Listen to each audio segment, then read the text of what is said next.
Hi guys, welcome back to my channel. আজকে আমি একটা ছোট টিপ দেবো।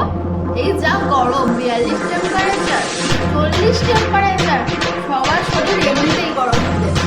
তো আমি একটা ছোট টিপ রাত্রিবেলা কাঁচের গ্লাসে পুদিনা পাতা, লেবু, শসা, আপেল এবং একটু বরফ এবং একটু ঠান্ডা জল দিয়ে ভিজিয়ে রাখেন। মানে 1 গ্লাস ঠান্ডা জল দিয়ে ভিজিয়ে রাখেন। রাত্রিবেলা ভিজিয়ে রাখবেন, সকালবেলা ওটা খাবেন।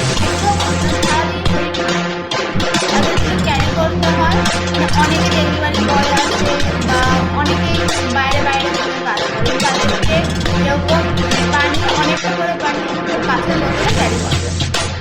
এছাড়া এটা যদি ক্যারি করতে না পারে, বাইরে যথারীতি ডেলিভারি বয়দেরকে আরও বেশি করে বলা হচ্ছে যে এটা যদি ক্যারি না করতে পারেন, বাইরে প্লিজ আখের রস বা দইয়ের খোল এগুলো খাবেন। বেশি আইসক্রিম খাবেন না, আইসক্রিমে অনেক কেমিক্যাল থাকে, কিন্তু আখের রস আপনার সামনে